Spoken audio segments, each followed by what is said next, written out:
Hi, everyone. Welcome to episode 35 of the How to Become a Doctor video podcast, which is hosted by LSU Phase, Pre-Health Advising, Support, and Education. So we're here in this office on campus in our brand new building, even though we're virtual here, but at least Mr. Bowen and I are here in the brand new science building for the first time since spring break. But yeah, we're here to help all students and alumni just get into medical, dental, optometry, podiatry school. And we got a special guest we're mostly going to be focused on, but just want to introduce myself as Matt Durst, one of the pre-health advisors. I'll have Robbie introduce himself as well. Yeah, I'm Robbie Bowen. I'm the director of pre-health programs here at LSU.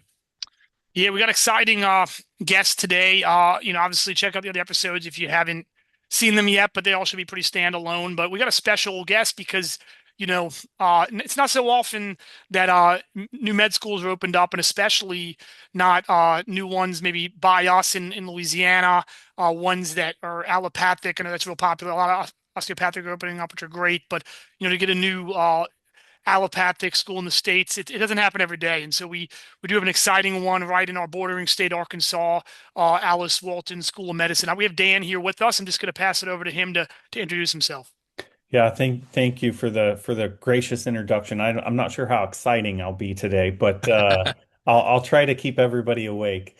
Certainly a pleasure to be with you all. I'm Dan Kallenberger. I serve as the Assistant Dean of Admissions, Recruitment, and Health Initiation here at the medical school, Alice Walton School of Medicine. We really enjoy the acronym that gives us as well, with AWSOM being what we call ourselves here at the medical school. Um, Really excited to join you. I've been in medical education for about 16 years, so this is going on year number 17. We're really excited, love working with students and applicants and getting them prepared for upcoming cycles and ultimately, hopefully, matriculating to our program. Yeah, so here we are, just in the sort of spring semester when you guys are building your school list. Obviously, maybe you guys are freshman, sophomore, but for you guys, junior, senior, getting ready to apply, we just got to focus on building that school list, right? What schools you're going to apply to. If you got the fee assistance program, that's great. You get 20 schools, but for you guys that are paying, you got to think wisely. But we really are having awesome med school on here for a reason. It's a private school, so they're not fencing out of staters. And they got some other exciting things they'll share about. I know Dan said he's not the most exciting person, but in his mind, but your school is very exciting. People want to hear about it, For and so just sure. love you to kind of hear or share with our students, just a little bit of overview of the school. Where exactly you're located. Just kind of an overview of class size and what you're all about. Yeah, we'll try to get into some details here for everybody. As you mentioned, we're a private medical school, so we're really looking to attract applicants from all over the United States, which is really valuable for us. We certainly have a strong connection to Arkansas and our surrounding states, as well as throughout the entire heartland. But we want to attract applicants who align with our mission, our values, and the learning environment that we have here. We do have a relatively small class. Class size is 48 students, which is smaller than some of the other schools you may be or applicants may be considering applying to. But we had 19 states represented in our inaugural class. 15% of those students coming from rural communities, 19%, nearly 20% were first generation college graduates, and almost 30% were coming from low SES status. So we're really looking for students, again, who align with those mission and our values, who can bring some unique perspectives to the learning environment and can contribute to Northwest Arkansas. We have a really unique curriculum. We call our curriculum arches. Each of those letters represent a thread that is longitudinally integrated within the curriculum throughout the 4 years. I'll just go through those briefly. The art of healing, research, clinical health system sciences, embracing whole health, science of medicine. Those are each of those longitudinal threads that occur. A couple highlights though within that. One of the things that I find, and I know our students really enjoy, is this early clinical experience that we have. It starts in the first semester of medical school, so it gives our students an opportunity to be in a healthcare setting.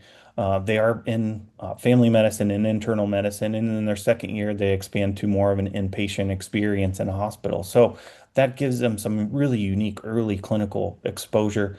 That's different from most medical schools, where sometimes your first clinical experience might be in your third year.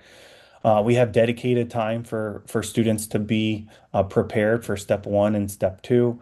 There's opportunities to do some short electives in your third year. We integrate these, I mentioned, excuse me, embracing whole health as one of the threads. We incorporate and integrate whole health principles within the curriculum. So teaching students a more whole person approach to care and understanding that there are multiple factors that influences an individual's overall health. And we want to take that whole picture, whole person approach to interacting with our patients and developing treatment plans for them as well. And then something before we started recording, I mentioned we're very close to the Crystal Bridges Museum. We integrate art and humanities into our teaching environment as well. We have an art gallery on the first floor of our medical school, but Crystal Bridges Museum is less than a quarter mile away. So we have students going over there. We utilize art. That museum is really beautiful, and being able to utilize art not only in our own building, but also over at Crystal Bridges to help students further develop their communication and observation skills. So we are certainly some unique components there that we hope to attract students who are interested in those areas. Yeah, your whole campus really was designed with sort of that wellness idea. Can you talk a little bit about your resources and your campus facilities? Yeah, absolutely. We have a number of dedicated staff that are here to support our medical students. I think when you talk about some of the facilities, most schools have these learning specialists, or they have some counselors, or they have an ombuds person to help navigate challenges or disagreements. They have a very strong student affairs office that helps support students, whether it's in the match, away rotation, specialty advising, all of that. We have all of that here as well. But we also have a 2 acre rooftop park. We have a garden in the back of the school. We have green space. We have art downstairs. We have a meditation space. We have a gym on the first floor. We have a wellness studio that's incorporated into the student lounge. We have a movie theater for students to relax. So it's certainly a lot of that when we talk about wellness. It's not just physical wellness, it's mental wellness, it's financial wellness. We have financial literacy programming available as well for students across all 4 years to understand, some of those really important principles about buying a house before you buy your first house. Or what's that process look like, or how is a credit score calculated, and how do I improve it? Right? Those are really important components that we want to give our students that foundation from a financial wellness as well as physical, mental, and emotional, that they have those skills that they need to be successful as they transition into the residency and ultimately into practice. So you got you guys have two classes right now there? Is that where you're Yeah, at? just one. So this is our Just one, and then first, yeah, our you've first class accepted is, your second class. Okay, yeah. yeah, yeah. So our first class is in their second semester, and just started their organ system course. This is their th started their third organ system course now. So we've got one left, and then we've got one short week of multi-system process, and then we have our first break, which is I know the students are looking forward to. Mhm. So Yeah, so you go ahead, Robbie. you were talking about, they get the early clinical experience. Can you just give a brief little overview of what the curriculum looks like year to year? Yeah, so the first year's curriculum is really, as I said, kind of the Arches curriculum. We really incorporate all those different elements across the entire 4 years of the curriculum. In the first semester, it's going to be much more foundational. So students in, I think we call our first class Boom. So we have those students, excuse me, we have students in the science of medicine course. across the courses across that first semester to really, again, develop that foundational needed to move into the organ system. So biomolecular origins of molecules. Again, that's our boom class, but we also have other science courses, microbiology, pharmacology, pathology, immunology, and then we have our early clinical skills, or excuse me, our early clinical experience course, our early clinical skills, our keystones and functions with our anatomy, and our integrated principles of medicine, which is where we incorporate some of these concepts around whole health principles, where we incorporate art and humanities into the curriculum as well. But all of these courses kind of interact and intertwine with each other. So if we're doing, for instance, before spring break, our students were in cardiovascular system. We had an arches case, which integrated all the different threads, the different elements into that case, and students work together to navigate that case. So that first semester is foundational. Into that second semester, they go into the organ system courses. There's a summer break between your first and your second year, and then they continue with those organ system courses across the first and second semesters of their second year. Towards the end of the second year, there's dedicated time for USMLE step one preparation. We have a summer recess. We also incorporate research across those first 2 years as well. So there's a research week where students will present their abstracts and give a little bit of information to the broader audience, and then transition to clerkships to really, again, ensure that the students are prepared for those hospital and inpatient settings that they'll have. Core clerkships will take place through the third year, but there will be opportunities for short electives, 2 week electives within our clinical affiliation network.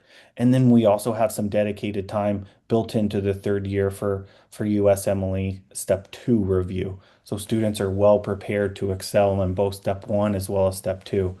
There's an elective opportunity and additional elective opportunities before transitioning into the fourth year, where we have a number of different elective opportunities for students to prepare for that residency match. And then we have a course we call our kind of residency prep course, Medical Bridges. So they'll have that exposure as well. Just a quick outline, but you'll see again in that the theme continues as far as like the art and humanities are integrated across all 4 years. The early clinical experience kicks off the clinical exposure in the first year and continues until the fourth year, right? Some of these unique components of the curriculum are something that we're really excited about. And where are these clinical sites? I mean, how close to campus are they doing the early? I've seen you guys do the mobile clinic and all that, but Yeah. what sort of hospitals are you partnering with, sort of thing? Yeah, all of our partner sites thus far have been in Northwest Arkansas. So from Siloam Springs all the way up into Pea Ridge, the VA, Community Clinic, Mercy Northwest Hospital, Arkansas Children's Hospital, Highlands Oncology. We have 9 clinical partners in total. So our students are really going to have a unique opportunity to experience a variety of different healthcare settings, which I think is really important from that context of understanding what type of residency do you want to go to, right? Do you want to be in a large academic medical center that's level one trauma in a really urban environment, or do you want to be in much more of a community-based hospital, maybe in a suburban or a growing metropolitan area like Northwest Arkansas, or maybe you want to match into more of a rural experience? Students will have all of those experiences here at Awesome, which again I think is really unique. Yeah, so I mean, obviously you guys got some great things going for you. Got a beautiful campus. If, we're not going to be able to show a picture of it here, but if you're watching this, just Well, Google there. here, Maybe, oh, you go there, behind you. there There's a you picture go. of it. There's the front of the campus. I would say the Yes, top of it's the best view though. So, there you go. Yes, yeah. go check that out. That's beautiful. Obviously, we talked about them being open to all students from all states. A lot of support on campus as we discussed. Beautiful area up there. I know we might mentioned the fact that you guys are doing the free tuition for several more years going on. But I think we're already here. We're going to capture some students. We've got some students that are interested. Ears Yeah. peaked. A lot of things going for you guys. But now they have to kind of ask the question. Okay, well, do they have a shot? And we got to start just with some admissions questions. Yeah. how are they eligible? To apply to your school? What's the kind of bare bones minimum requirements to be eligible when it comes to classes, letters, that kind of thing. It could be a good place to start. Yeah. So, I'll try to get through all of them. We do not have kind of residence or non-residence application process that differs from one another. So all of our applicants go through the same minimum requirement screening. They go through the same letter of recommendation screening, same experiences, personal statement, etc. So when we talk about these minimum requirements, they apply to all applicants. Our minimum MCAT score is a 500. We want to see that that's taken within 4 years of the matriculation date for admissions. As I said, we got a 500 as our minimum requirement. Now that may adjust over time as we have applicant or and current student data to see where students are performing, within our curriculum as well as in the step one and step two.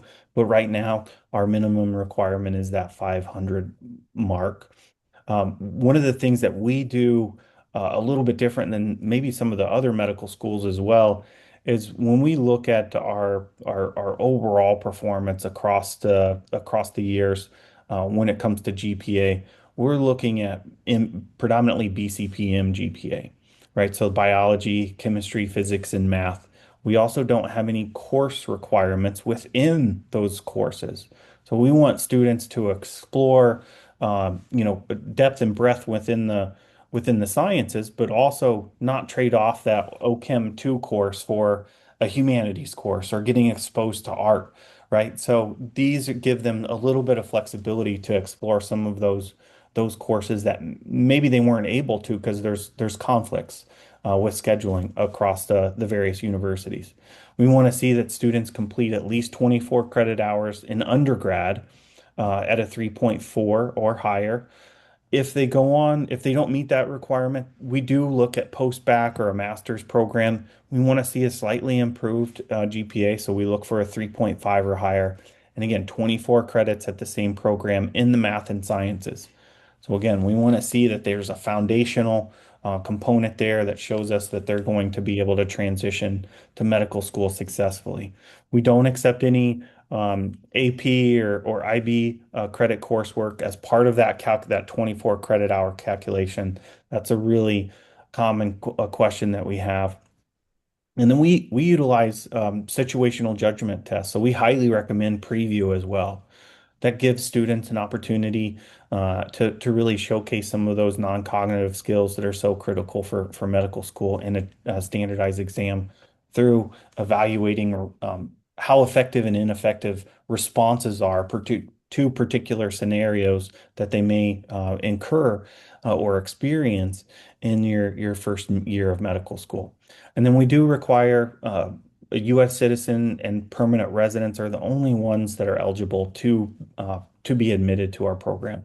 So those would be the same requirements again, in state or out of state. But we want to make sure all of our students that we select for an interview or matriculate, again, really align with our mission, our values, our learning environment, and we think they're going to be successful as they transition to our program. So, someone who has meets all these minimums and things that you just mentioned, like what are some like maybe personal attributes or things like that that you are looking for in applicants that you feel would be a fit for you at your school? Yeah, so we talked a little bit about this in the beginning in the sense of we want students who align with our mission, our Hmm. values, and our learning environment. Our learning environment is very active. So students come together, they work in teams, they go through cases on a regular basis. They're in the anatomy lab, they're doing service as a group. So you're working together a lot as a group, which is also what they experience in their clerkship rotation. It's what they experience in residency. It's what they experience in practice of medicine. You're never a lone wolf, so to speak, in medicine. So we want students who have developed team and leadership skills, shows the ability to work towards a common goal. They demonstrate a longitudinal commitment to serving others in the community. That's something that's also really important to us. Obviously, the academic foundation is important as well. Medical school is difficult.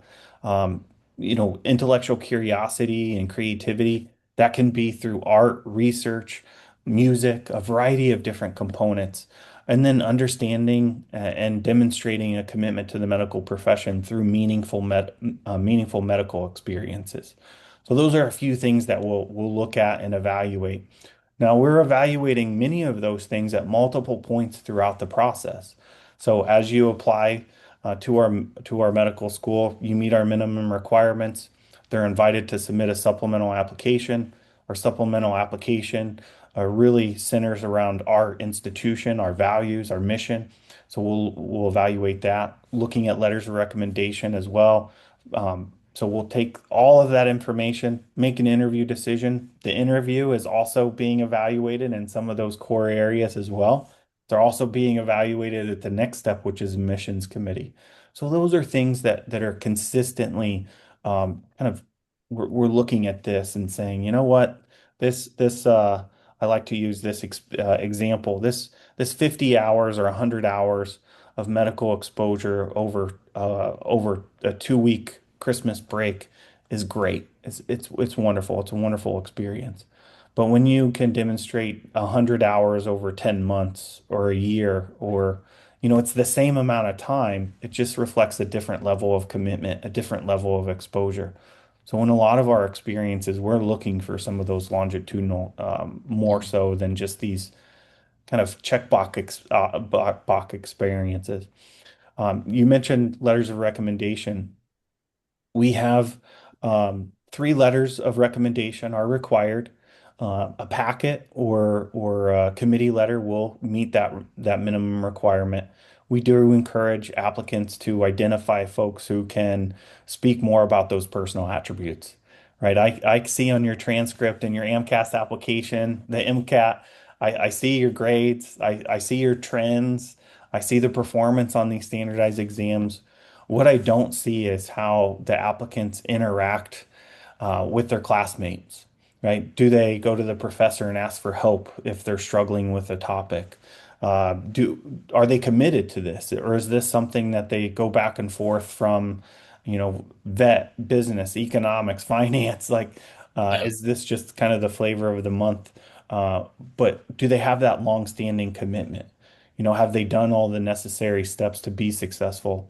Do they stand out in the classroom or in the community? Those are things that are really important for us. How do they interact with patients in the healthcare setting? How do they interact with other healthcare professionals? Those are all very, very valuable to us that we don't see in some of the other materials. So I think LORs can really add value to the applicant's package.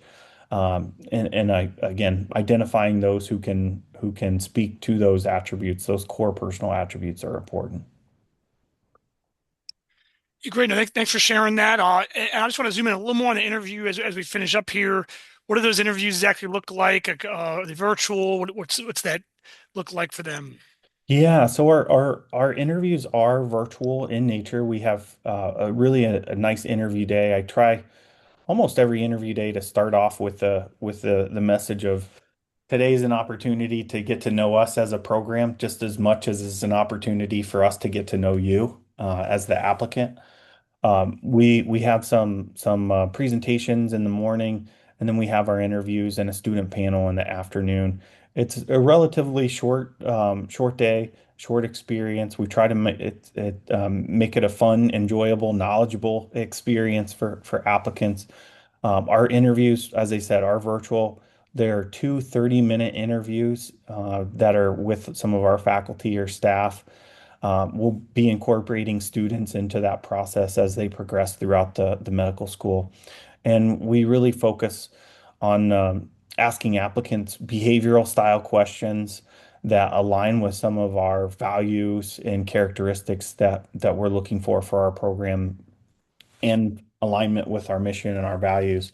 I give the example of kind of team-based experience. So we might ask a behavioral style question about teamwork and leadership and communication. How do you navigate those situations where where a group isn't always in agreement on what the next steps might be, right? So it gives us a better understanding rather than saying, hey, are you a good team player? Because everybody's going to give us the same answer. Oh, I'm the best team player you've ever seen, right? So we really try to have those questions focused and honed in on more behavioral style. Is there an opportunity for people who have interviewed to visit campus, like if they have an offer or Yeah, we have admitted student day for all of our admitted students, and then for those who are admitted to our program, we offer opportunities to visit campus if they're not able to make that experience as well. Our admitted student day is coming up here very soon, so we're in that planning yeah. final stages of planning and preparing for a nice group of admitted students to join us here in the next 10, 12 days. J- Before we kind of wrap up, I know one of your pillars was the research. So does a student need to have prior research experience? Yeah, great question. Most of our students do have some research background, but when we talk about research in an application, is it students cleaning, the lab and pipetting, or is it, translational there's various degrees. When we talk about research, we look at research and other experiences like art and music in the same way, looking at it as a more lens for curiosity and creativity, and less about, have you done this or published this or presented at a conference. It's much more about some of those fundamental kind of entrepreneurial kind of experiences around creativity and curiosity. Yeah. So obviously we just scratched the surface with you guys. We do only get 30 minutes, but do want to just kind of finish on, students probably want to know more about you guys. Please share your website and then maybe some other ways that they could just connect with you guys, hear more about the school. Yeah, our website is a great resource to find more information, alwmedschool.org. They can find a lot of info there. I'd also encourage students, you mentioned the fee assistance program. All those folks have access to the MSAR, the MSAR through AMCAS. So being able to look at our information on there is a great opportunity. We have several online webinars throughout the year. I think this past year we had 8, so we're hoping to repeat that again this year. So join us for one of those webinars and get to know us and identify if they feel like they're a wonderful program and feel like they'd be successful here at our program. Thank you, Robbie. Anything else you wanted to add or ask? No, I don't. I just let you, Dan, have a chance to like. What do you want to leave? What message do you want to leave for our potential applicants? Yeah, just do your homework in the sense of Matt, you mentioned kind of creating that application list. Do your homework, get to know these programs, identify those programs you feel like you're going to be successful across the 4 years and where you're going to have the support needed, not just inside the classroom, but externally in the community is really important. You don't want to go to an institution where you don't feel like you're going to have a good experience both inside and outside of the classroom. So, just a couple things to keep in mind. We certainly think that AWSOM offers a very unique opportunity for our students. You mentioned the fee waiver, and fee and tuition waiver, not just from a financial standpoint, but the learning environment, the community that we have here is very much student centered. We want to see all of our students successful as they matriculate and ultimately graduate from our program and continue to build the awesome legacy. Awesome. No pun intended. Thanks for sharing. And thank you for taking your time. I know you're busy in your role, but I appreciate you sharing with our LSU students. My pleasure. It's great to have you all. See ya. Thank